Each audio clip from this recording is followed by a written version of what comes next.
Chers amis, en ce dimanche 29 mars, je vous souhaite à toutes et à tous la bienvenue pour ce temps de prière et de méditation. C'est le Dieu vivant qui nous rassemble, c'est lui qui est présent au cœur de notre communion, une communion invisible à nos yeux, mais bien palpable par nos cœurs. Oui Seigneur, merci pour ce lien qui à travers toi nous unit les uns aux autres. Viens bénir ce temps que nous avons mis à part, dans l'ordinaire si peu ordinaire de nos jours de cette semaine. Je vous invite à la prière. Dieu vivant, nous voici devant toi, et c'est dans le calme et la confiance que nous voulons te remettre la semaine qui vient de s'écouler. Nous te confions ces moments où pour une raison ou une autre, nous avons été troublés dans les profondeurs de notre être. Moments d'inquiétude, de doute ou de colère. Moments de tristesse, peut-être parfois. Nous te les confions non pour les oublier, mais pour nous décharger en toi de tout ce qui pèse trop lourd pour ce que nous sommes en mesure de porter. Et puis, nous voulons te rendre grâce et te dire merci. Merci pour les éclats de vie qui ont été semés au creux des jours de la semaine passée. Merci lorsque nous avons pu rire ou sourire. Merci lorsque nous avons pu être réconfortés et lorsque nous avons réconforté.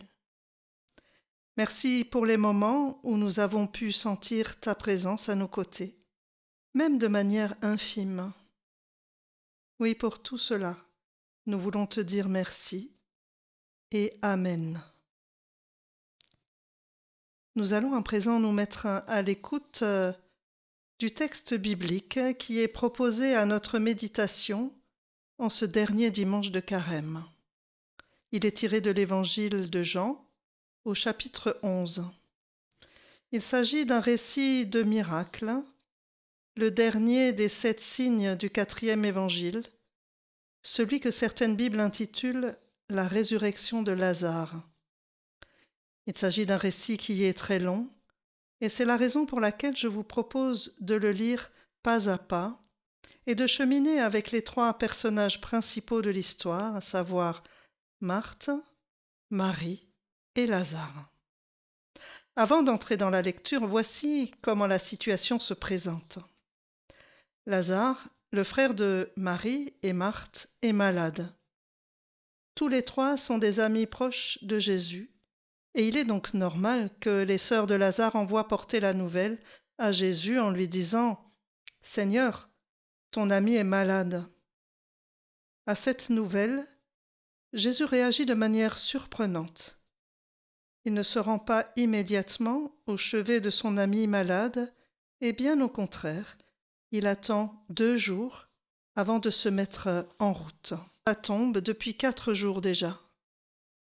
Béthanie est proche de Jérusalem à moins de 3 kilomètres.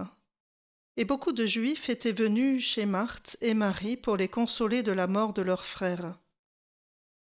Quand Marthe apprit que Jésus arrivait, elle partit à sa rencontre. Mais Marie resta assise à la maison. Marthe dit à Jésus, « Seigneur, si tu avais été ici, mon frère ne serait pas mort.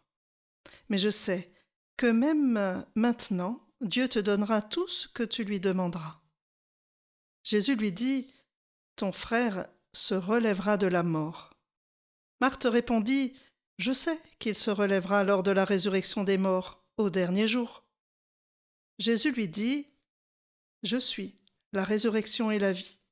Celui qui croit en moi vivra, même s'il meurt. Et celui qui vit et croit en moi ne mourra jamais. Crois-tu cela ?»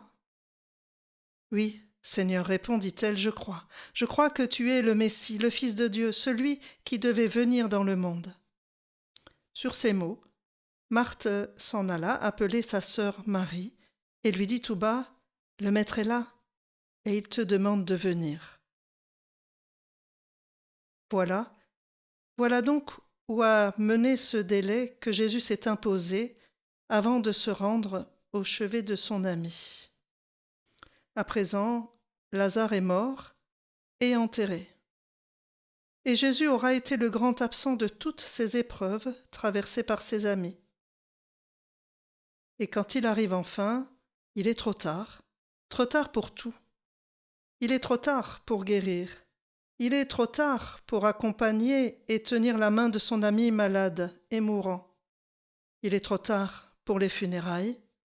Il est trop tard pour accompagner Marthe et Marie pour le dernier adieu à leur frère. Alors oui, on comprend sans peine la réaction de Marthe qui vient au-devant de Jésus en lui disant « Si tu avais été là, mon frère ne serait pas mort. » Et pourtant, tout espoir ne semble pas l'avoir quittée puisqu'elle rajoute dans le même élan des paroles pleines de confiance.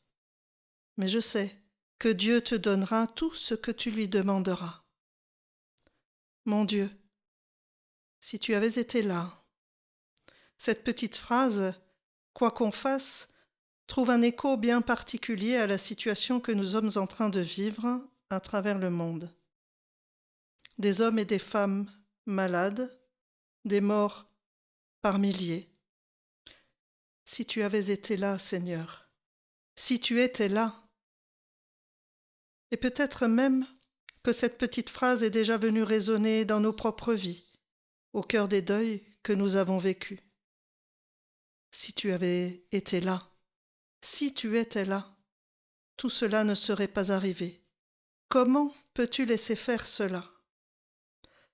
Et puis peut-être que dans ces situations-là, nous avons réagi un peu comme Marthe, à mi-chemin entre reproche et espérance. Comme si on cherchait à tout prix à se raccrocher à quelque chose en se disant « Dieu ne peut pas être impuissant face à cela. Il peut forcément quelque chose. » Et c'est à partir de ce point-là, c'est à partir de cette graine d'espérance que Jésus va entrer en dialogue avec Marthe pour lui dire « Ton frère se relèvera. » Et tout cela semble être une bien piètre consolation pour Marthe. En bonne élève qui a suivi avec assiduité son catéchisme, elle répond « Mais oui, je sais tout cela. » Oui, Marthe sait. Elle a appris un tas de choses. Elle sait que les morts ressuscitent au dernier jour, après, dans le futur. Mais à quoi cela lui sert-il de savoir cela maintenant? À rien, visiblement. Ce savoir-là ne semble pas aider Marthe à vivre la déchirure du deuil. D'ailleurs, elle dit aussi qu'elle sait que Dieu accorde à Jésus ce qu'il lui demandera. Et il en va de même pour nous, quand nous sommes confrontés au deuil et à la déchirure de l'absence. À quoi nous servent toutes ces choses que nous savons, toutes ces leçons de catéchisme apprises?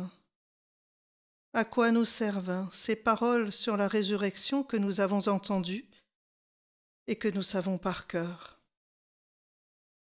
À pas grand-chose, tant qu'elles restent un savoir.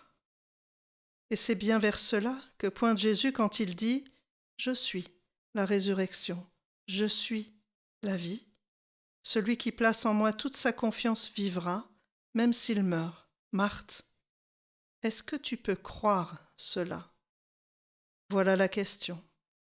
C'est la question pour Marthe et c'est aussi la question pour nous.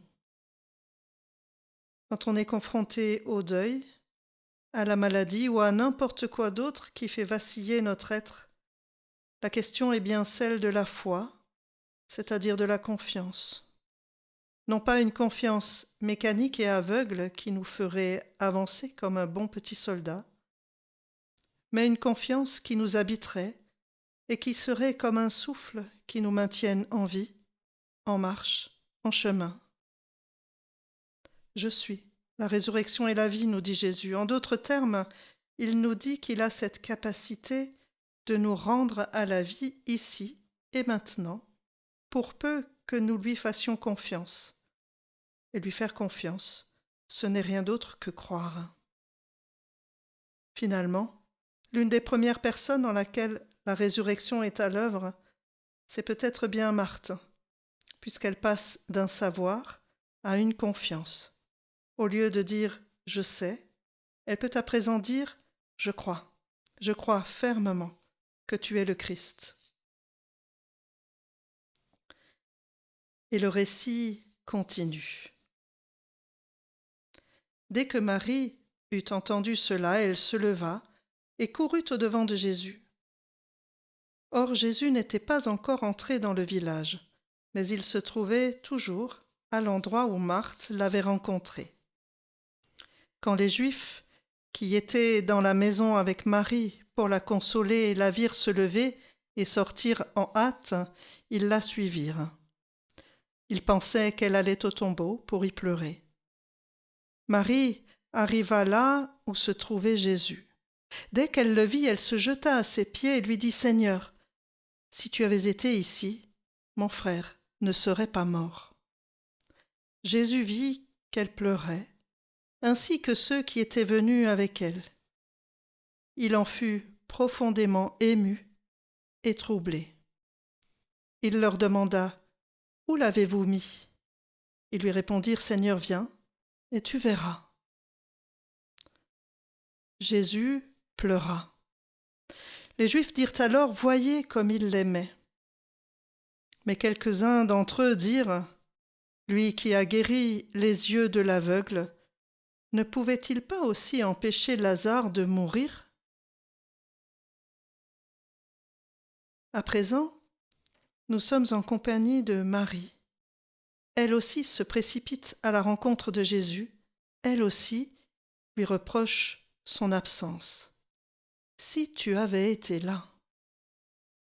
Mais chez elle, pas de trace d'espoir, juste un énorme, immense chagrin. Elle est effondrée et se jette aux pieds de Jésus. Elle n'est même pas en mesure de demander quoi que ce soit. La seule chose qu'elle ait la force de faire, c'est pleurer. D'ailleurs, tout le monde pleure. Les personnes qui l'ont suivie jusque-là, et même Jésus. Jésus pleure. Il est troublé, pris aux entrailles, et il fond en larmes lorsqu'il voit la tombe fermée. Ce sont ceux qui accompagnent Marie qui vont prendre la parole pour exprimer leur étonnement. Jésus a fait tant de choses. Il a ouvert les yeux de l'aveugle. Est-ce qu'il ne pouvait pas faire en sorte que Lazare ne meure pas ? Il y a des moments où, effectivement, nous n'avons pas de mots pour exprimer notre douleur. Des moments où la tristesse prend le pas sur tout le reste. Des moments où la mort semble avoir le dernier mot sur tout. Des moments où nous sommes comme devant un mur. Il semblerait que Jésus lui-même soit passé par ces moments-là. Une fois mis en présence de la mort, il a été bouleversé, troublé par cette puissance destructrice-là. Jésus n'a pas fait semblant d'être un humain. Et l'effondrement et la détresse qui se sont emparés de lui ne sont pas seulement dus au fait qu'il ait perdu un ami très cher. Je crois qu'au moment où Jésus est devant la tombe de son ami Lazare, il réalise toute la puissance de la force de la mort. C'est un peu comme si à ce moment-là, il prenait pleinement conscience de la violence qu'il va lui-même devoir affronter le jour de sa propre mort. Marie reste muette. Chez elle, pas de confession de foi, pas de déclaration de confiance. Ce qui est important n'est pas là. Il me semble que ce qui est crucial dans cette rencontre-là, ce sont les larmes de Jésus. Jésus rejoint Marie précisément là où elle en est, et il pleure avec elle. Peut-être est-ce bon que nous nous souvenions de cela aussi. Dieu pleure avec nous. Il n'a pas peur du chagrin et des larmes. Il n'a pas peur de notre chagrin. Il n'a pas peur de nos larmes. Il descend avec nous jusqu'au cœur de notre souffrance. Montrez-moi où il est, dit-il. C'est un peu comme si Jésus nous disait de ne pas avoir peur de lui dévoiler la souffrance qui nous habite. Montrez-moi. Il ne s'agit pas de faire semblant et de prendre sur nous, comme on le dit si souvent. Au contraire, Jésus nous dit « Viens, montre-moi où est la racine de ta souffrance, et je vais y faire face avec toi. »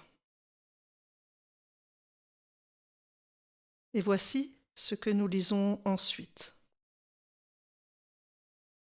Jésus, de nouveau profondément ému, se rendit au tombeau. C'était une caverne dont l'entrée était fermée par une grosse pierre. « Enlevez la pierre, » dit Jésus. Marthe, la sœur du mort, lui dit « Seigneur, il doit sentir mauvais, car il y a déjà 4 jours qu'il est ici. » Jésus lui répondit « Ne te l'ai-je pas dit? Si tu crois, tu verras la gloire de Dieu. » On enleva donc la pierre. Jésus leva les yeux vers le ciel et dit « Père, je te remercie de m'avoir écouté. Je sais que tu m'écoutes toujours, mais je le dis à cause de ces gens qui m'entourent afin qu'ils croient que tu m'as envoyé. » Cela dit, il cria très fort « Lazare, sors de là !» Le mort sortit, les pieds et les mains entourés de bandes et le visage enveloppé d'un linge. Jésus dit alors « Déliez-le et laissez-le aller. » Nous voici arrivés à l'ultime étape de ce récit. Nous voici en présence de Lazare. Lazare est mort et bel et bien mort, puisque cela fait 4 jours déjà qu'il est enfermé dans cette caverne qui lui sert de tombeau.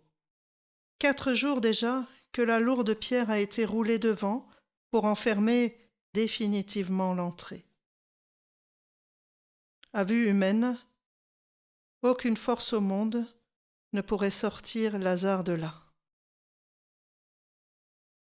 Et je me prends à me demander, et si Lazare c'était nous, c'était moi?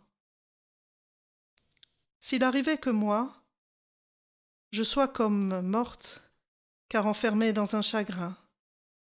S'il arrivait que vous, nous soyons comme morts, car enfermés dans un remords, dans un regard en arrière, enfermés comme enroulés sur nous-mêmes, prisonniers. Et puis, si Lazare c'était aussi toute personne que l'on a définitivement murée, enfermée dans son histoire, dans un acte qu'elle a posé un jour. S'il arrivait parfois que nous-mêmes nous enfermions les autres dans ce que nous pensons qu'ils sont, ou dans un acte qu'ils ont posé un jour en disant « Rien de bon dans cette personne-là, il n'y a plus rien à en tirer. » Pour l'évangéliste Jean, la mort n'est pas seulement biologique. Pour lui, la mort, c'est aussi quand nous sommes coupés de Dieu, quand il ne peut plus venir irriguer nos vies de sa vie. Et c'est là que Jésus parle et qu'il dit « Sors ». C'est à nous qu'il le dit « Sors ». Le Christ n'enferme jamais personne. Toujours il invite à sortir, à aller vers la vie. Il peut arriver que nous soyons enfermés comme Lazare. Il arrive aussi que nous soyons de celles et ceux qui enferment. Et là aussi, Jésus a une parole pour nous. Il nous invite à rouler les pierres que nous avons placées à l'entrée des cavernes, dans lesquelles nous avons enfermé les autres, par nos jugements parfois hâtifs, ou simplement par le regard que nous leur portons. Et puis Jésus invite aussi à délier. Déliez-le, laissez-le aller. C'est cela aussi qu'il nous appartient de faire. Laisser aller, ne pas tenir l'autre lié, afin qu'il puisse aller librement et être en vie, et laisser la vie couler en lui. Oui, c'est vraiment de résurrection que nous parle ce texte. Il nous parle de celle de Marthe, de celle de Marie, de celle de Lazare, de la nôtre.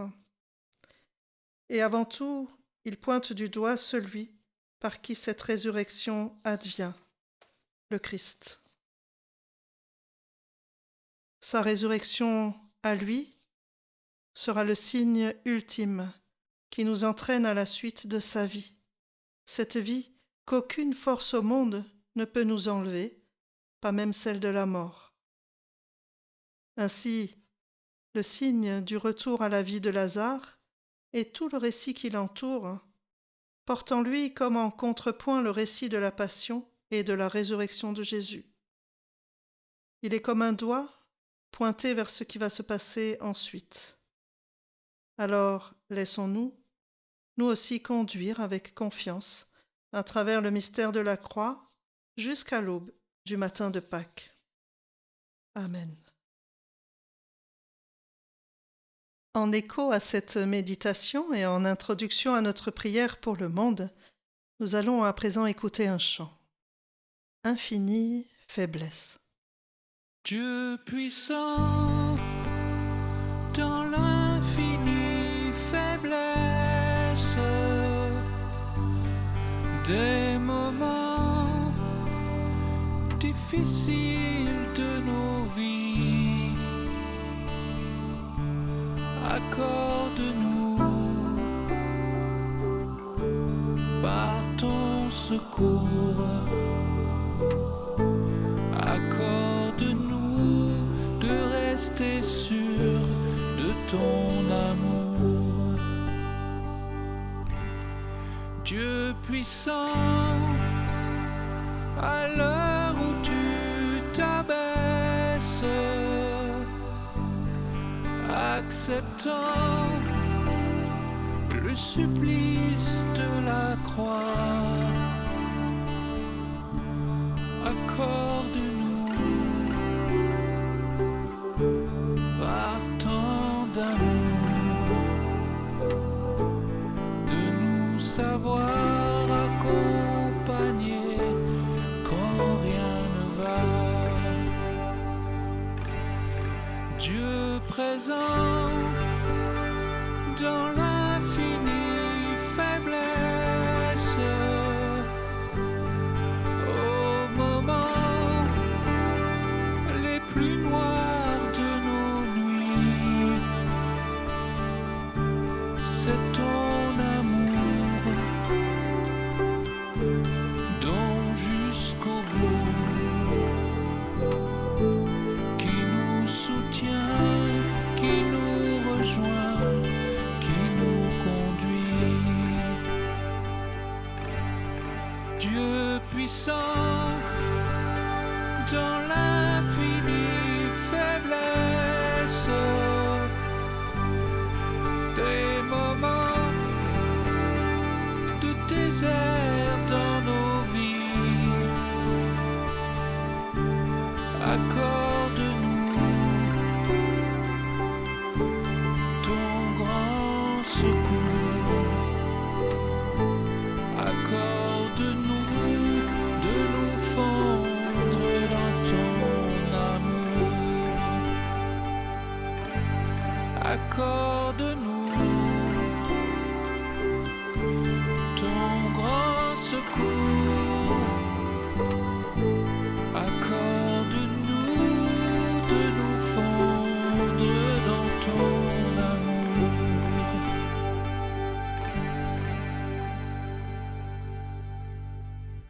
Et je vous invite à la prière.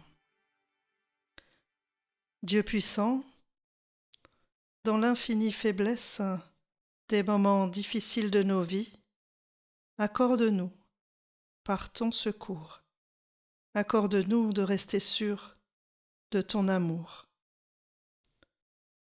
Oui, nous voulons à présent te présenter dans la prière les situations et les personnes qui habitent nos pensées et nos cœurs. Te remettre les amis malades, Que ton souffle de vie les porte et les restaure. Te remettre tous ces inconnus qui luttent, suspendus dans les hôpitaux entre la vie et la mort. Te remettre le personnel soignant et toutes celles et ceux grâce auxquels les hôpitaux peuvent fonctionner. Te remettre les personnes pour lesquelles ces jours et ces semaines de confinement sont un calvaire, soit à cause de la solitude, soit à cause de la violence conjugale ou de la violence qui est faite aux enfants. Accorde-nous de ne pas rester sourds à la détresse. Nous voulons te prier aussi pour nous-mêmes. Aide-nous à rester calmes et sereins dans cette situation de crise que traverse notre pays et le monde. Aide-nous à ne pas nous laisser happer par le flot continu des informations, parfois contradictoires. Aide-nous à faire le tri entre le vrai et le faux. Donne-nous d'être des relais d'une parole d'espérance. Et donne-nous aussi la grâce de faire silence quand cela est nécessaire. Il y a tant de prières qui nous habitent en ce moment. Nous voulons les rassembler en te disant ensemble la prière que Jésus lui-même nous a enseignée. Notre Père, qui es aux cieux, que ton nom soit sanctifié, que ton règne vienne, que ta volonté soit faite sur la terre comme au ciel. Donne-nous aujourd'hui notre pain de ce jour. Pardonne-nous nos offenses, comme nous pardonnons aussi à ceux qui nous ont offensés. Et ne nous laisse pas entrer en tentation, mais délivre-nous du mal, car c'est à toi qu'appartiennent le règne, la puissance et la gloire, pour les siècles des siècles. Amen. Et recevons à présent la bénédiction de la part du Dieu vivant. Dieu est le pèlerin embusqué dans notre aventure humaine. Il est de tous nos voyages. Il est sur nos grandes routes et sur nos chemins de traverse, sur nos terres ensoleillées et dans nos bas-fonds obscurs, présent à toutes nos aurores et tous nos crépuscules. Il reste avec nous quand il fait jour et quand il fait nuit. Il nous bénit, il nous garde et il nous donne sa paix qui nous accompagnera tous les jours de notre vie. Amen.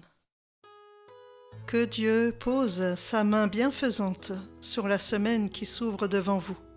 Je vous dis à dimanche prochain et en attendant, prenez bien soin de vous et de vos proches.